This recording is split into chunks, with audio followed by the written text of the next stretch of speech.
Hey, what's up, guys? I'm Nick DeRay, and I am one of the writers for Trailblazers PC on Instagram and a co host of the Last Word Blazers here on YouTube.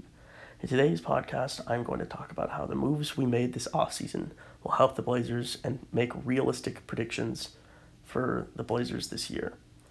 First, let's talk about the moves we made this offseason. The Blazers traded Derrick Jones Jr. and a protected first round pick for Larry Nance Jr. during this offseason, and honestly, this is easily the best move we made. Larry Nance is one of the most underrated players in the league. He's the type of player that every championship caliber team wants. He does the little things. He's an amazing defender, makes the right plays with the ball, and he has recently improved his three-pointer. The pick we gave up was protected anyways, so if it ends up being a good pick, we'll just get it back anyways. There is really only one thing I don't love about this move, and it is that Larry Nance Jr. has a little bit of a history with injuries. Last year, he played just 35 games. In 2020, he played 56, and in 2019, he played 67. Before getting injured last year, he was actually in consideration for Defensive Player of the Year. He was averaging 11 points, 6 rebounds, 4 assists, 2 steals, zero point 0.5 blocks, 1.7 turnovers, 51% from the field, and 43% from three. He was 16th in Defensive Raptor last year. Comparatively, Robert Covington was 23rd. He plays great defense in the pick and roll and is one of the best players in the league at getting deflections. He finished the season with a defensive box plus minus of 1.7, just outside of the top 10 in the league. Nance is big enough at 6'7", 245 to be able to guard bigs, but doesn't get lost on the perimeter when he gets switched onto smaller guards. Of all the moves this season in the NBA, Larry Nance to Portland was one of the most underrated. We signed Cody Zeller to fill the role of backup center, and I honestly really like this move. I know Zeller isn't a superstar, but as a backup center, he is about as good as it gets. I loved Cantor, but the man just can't play defense. And on a team where the three of our starting players are under 6'3", defense in those other positions are essential. While Cody Zeller isn't amazing at defense, he is definitely solid for a backup center. Zeller had only one negative defensive box plus minus season. He had two, in his 8-year career. One of the biggest problems we had last year was minutes without Yusuf Nurkic. And in those Yusuf Nurkic-less minutes, I am confident that Zeller can at least somewhat hold the fort down while on the floor. He isn't going to be the sixth man of the year, but he will actually be pretty important to the Blazers' success. The only thing I don't like about this move, too, is that Cody Zeller also has a history of injuries. Last year, he played just 48 games. In 2020, he played 58. In 2019, he played 49. And in 2018, he played 33. Still a really solid pickup. Dennis Smith Jr. was another really underrated signing that has the potential to be a really big move for the Blazers. This is Dennis Smith Jr.'s opportunity to shine in as a backup point guard, shooting guard role with Anthony Simons. Smith averaged 15 and 5 assists his first year in the league, but struggled to stay efficient, and the next year the Mavs pretty much gave up on him. I think he has a ton of potential as a playmaker and a defender off the bench.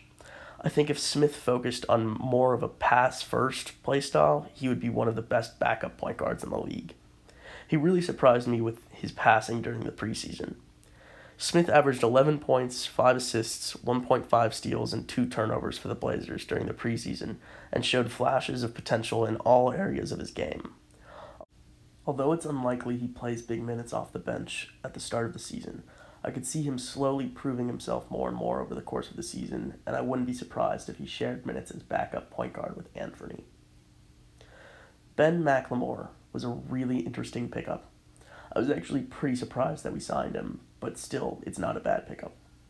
McLemore is more of an offensive-minded player, but what I like about him is that he doesn't need the ball in his hands to be productive.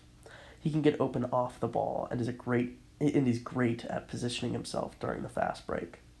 Offensively, I only have one problem with McLemore, and it is that he tends to take some wild shots every once in a while. The part that worries me is defense. He's decent, but if we play him at the small forward, he's also kind of undersized.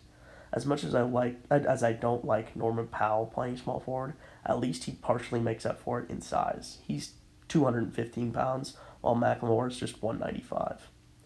I hope Smith Jr. gets playing time, but if McLemore only plays shooting guard minutes this year, it is unlikely that Smith Jr. gets too much playing time. Tony Snell is automatic from 3. Last year, he shot 57% from three on 109 attempts. He's 6'6", 215, so I'd expect that he actually gets some minutes as backup small forward. He does a good job of just sneaking behind unaware defenders for open threes, and isn't great at defense, but can hold his own.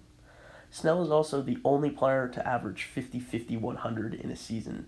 For those that don't know, joining the 50-40-90 club is a great achievement.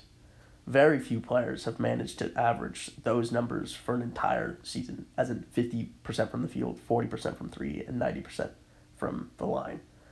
But not only is he part of that crew now, he's also surpassed that. He averaged 52% from the field, 57% from three, and 100% from the line last year. Greg Brown may not have an immediate impact on the Blazers, but I think he is definitely a great prospect big man, and he will be very fun to watch in the minutes that he does get. The additions we made this offseason are actually a lot more impactful than a lot of people realize. Losing Melo sucks, but he didn't really fit the need that we needed him to fill. Derrick Jones Jr. is a really exciting young player, but Larry Nance Jr. is just a much better fit for this team. We still didn't do what we really needed to do, and that is trade CJ for a true small forward. As much as I love CJ as a player and as a person, he just doesn't fit the roster. I will definitely be talking about this in later videos, but as for now, I will move on to the predictions. What I do really like about this team is that we have a lot of depth at point guard, shooting guard, power forward, and center positions because we got versatile defenders like Nance, and we also got a legit backup center in Cody Zeller. I think Nurkic is going to have a big year and remind some people how good he is when he's healthy and in shape. Dame could end up making an MVP case, especially if his teammates stay healthy and we make a high seed in the playoffs. Rocco and Nance will have huge years, and I wouldn't be surprised if we had a top 15 defense in the league. If we do make a good move for a legit small forward before the playoffs, I wouldn't be surprised if the Blazers went crazy and actually managed to exceed all of the expectations set out for them. They legit could be contenders. With the roster we have right now, I see us making probably the 5th or the 4th seed in the playoffs and making it to the second round. Could the Blazers possibly pass these expectations? Obviously, this is a prediction, and I could be wrong. Based off of the positive moves we made this offseason by hiring Chauncey Billups and getting some actual difference makers for the bench, I think the Blazers will surprise some people and when playoff time comes. The Blazers just need to stay healthy, and we definitely at least will make the playoffs. But to make it further, we are probably going to need to make some moves via trade. If you have any questions, please drop them in the comments. I just want to say thank you all so much for listening, and don't forget to follow. I am Nick D. Ray, and this has been The Last Word Blazers.